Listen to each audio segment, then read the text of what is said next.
Hey, what are you putting on? How about your footwears? What are they called? Nah, don't worry about it. That's why we're here.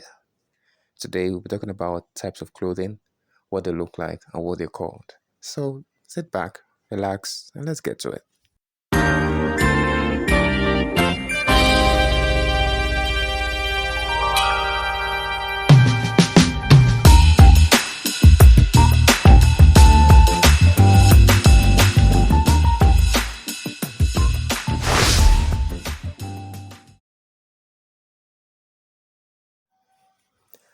Welcome and thanks for joining me. Now, this is called a dungaree or an overall.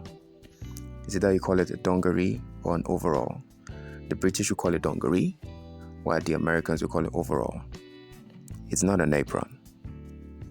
These are worn sometimes to protect the clothing worn underneath or to keep the wearer warm in cold weather. But they've over time become a fashion item because a couple of people wear it for casual events. All right. This is a bonnet. A bonnet. All right. Ladies wear this, I guess, just to cover their hair. And I notice most time I see ladies wear it in the morning. So I don't know if it has a particular function, but they just wear it in the morning.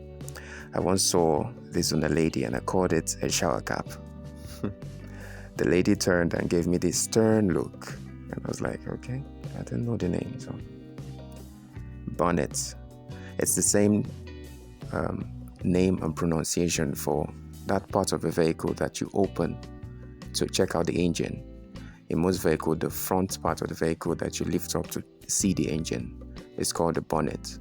So the same word and same pronunciation. Now this is called suspender. Suspender. In some countries, I think in Britain, sometimes they call it braces. It's a suspender. It's a strap worn over the shoulder, used to hold up trousers. Sometimes some men use this in place of belts. So instead of wearing the belt around the waist, they prefer to wear suspenders. This is a scarf, or a shawl. In some parts of the world, it's called a shawl. It's used around the neck during cold weather. But from where I come from, which is Nigeria, this is not commonly worn because we mostly experience high temperature weather. So most of our clothing are made from light clothing materials. Now, this is a pyjamas. Pyjamas is simply clothes for sleeping in, worn by both male and female. It's a pyjamas. Here we have a tracksuit. A tracksuit.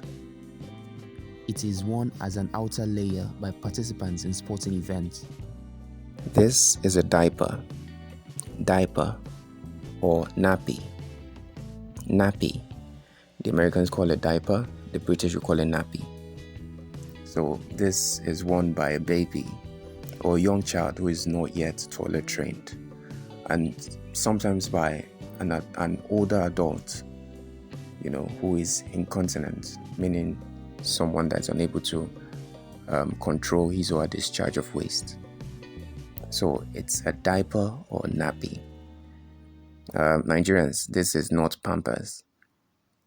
Pampers is a brand name, just like Morphix or Waste. This is not Pampers. Some of the videos have audio versions and they are based on demand. For example, if you're interested in the audio version of the first video, which is campus vocabulary, you can make a request in the comment section and I would reply by letting you know if it can be made on the topic of request. If yes, you'd make a request via email to everydayenglishwithfmj@gmail.com. The audio version would then be sent to your mail in a short time. Now on tops and shirts. Shirts, not shirt. Shirt, not shirt, just like skirts. There's also skirt, not skirt. Skirt, not skirt. Shirt, skirt. but now we're talking about tops and shirts. In British English, clothing that covers the upper part of the body, that is from the neck to the groin, or above the legs, are called tops. They are called tops, but the Americans call them shirts. Alright? Perhaps in British English, the shirt usually have a collar and a button, or set of buttons. That's what they consider to be a shirt in British English. The collar is that part of the shirt or top that goes round or covers the neck.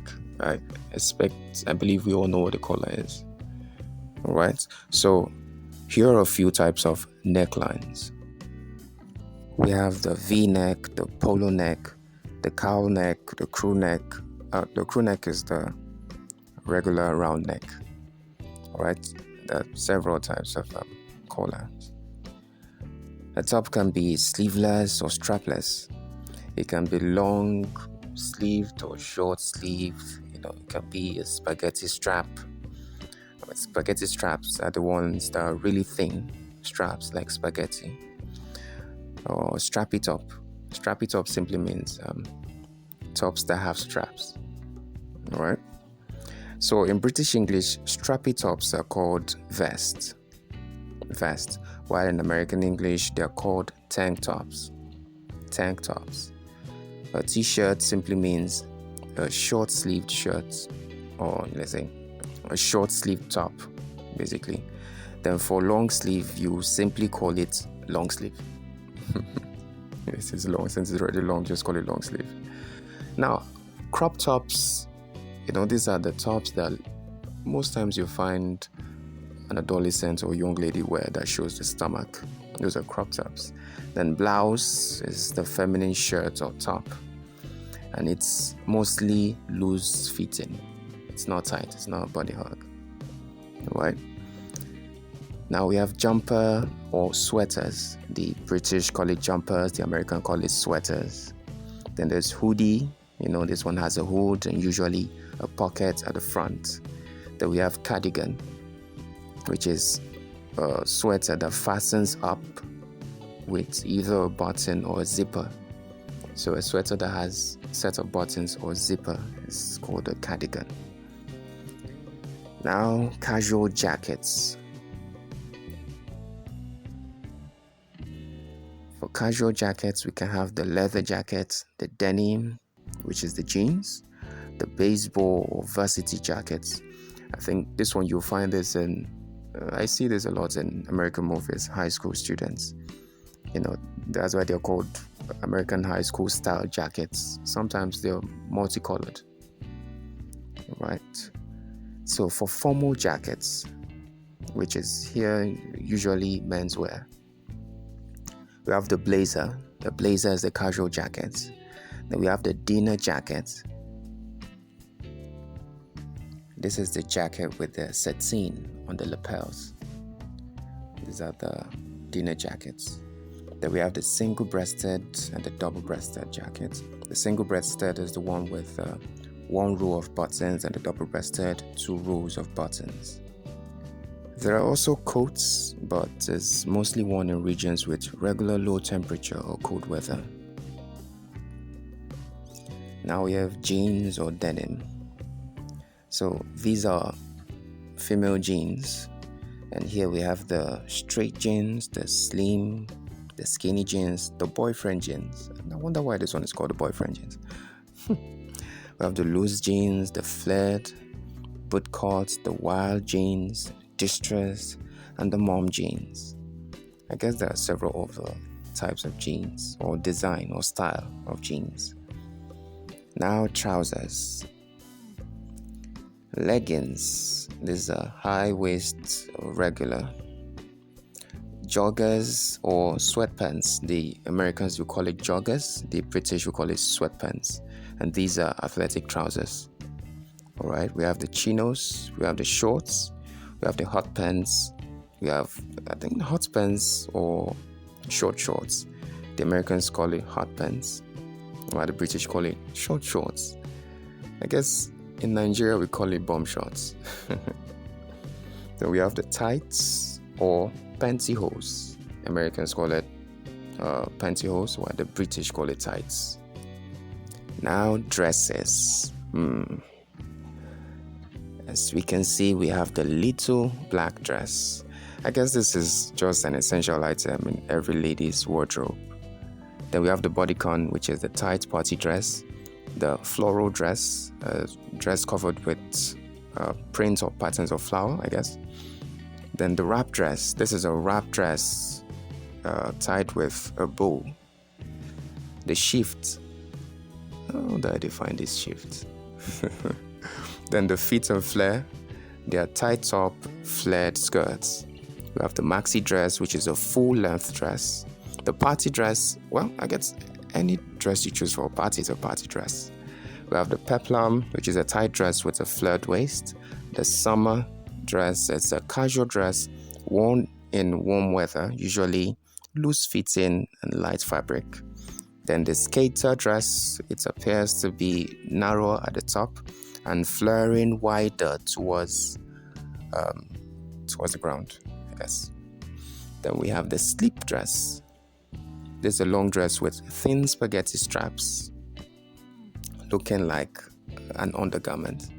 Yeah, it actually looks like an undergarment. It looks like a nightgown. On underwear, for men we have boxer shorts, briefs, boxer brief. The boxer brief is a combination of both boxer shorts and briefs. For women, the Americans will call this panties, while the British will call it pants or knickers. Alright, so when you hear Americans say pants, it's actually trousers. But when you hear a British person mention the word pants, it's simply, or should I say, the person is simply referring to underwear. So don't get it twisted, so to say. I guess in this part of the world, we are more exposed to an American culture due to our frequent exposure to the movies and the media. So it's easy for us to get more familiar with the American terms. All right. Still part of the female underwear or the women underwear. There's the boy shorts. The boy shorts are these boxer shorts, but are more rectangular. They are smaller, more rectangular looking boxer shorts. All right. Here's bikini or hipster. It's called a bikini or hipster. They are low-rising briefs that rest on the hips. We also have G-string, or you can call it thongs, or you can call it Brazilians. G-string or thongs or Brazilians. Here, how do I define it? Let me see. The back of the pant, which is a string, sits between the buttocks and not on the top. It doesn't rest on the top of the buttock. It sits in between the buttocks. In fact, many women find this more comfortable because with this, they tend to avoid the visible panty line that appears on the external part of the dress they wear sometimes. So they prefer to wear the G-string. Moving on, here we have the bra, which is a short form for brassiere. Yep. There are two adjectives you need to know when it comes to bra. One is padded and the other is underwired. Alright, padded bras, underwired bras. The padded bras, it means there's an extra sponge or gel material that will give the cleavage a boost. Alright, I think that's why women wear the padded bra. And in case if you don't know what the cleavage means, it's simply the line in between the breast of a woman. Alright, for the underwired, it means there's metal wiring below the cup to the bra to give extra shape. Alright, that's the underwired. For footwears, we have a lot of them. We have the lobster claw, the gladiator, the jelly, the flip-flop, the sandals, the bow sandals, the gum shoes, the trainers. The Americans call it sneakers, but the British call it trainers. Then slippers, chunky, the clogs. You can pause the video to take your time to know the names of all these footwear displayed on your screen. I hope this was quite enlightening and helpful. I believe you now know everything you wear. On the next video, we'll be checking out something quite interesting. So to get notified, type on the subscribe icon if you haven't and the bell icon on the side. Don't forget to like this video as well. Thanks for being a part of this and watching it to the end. See you on the next video. Take care.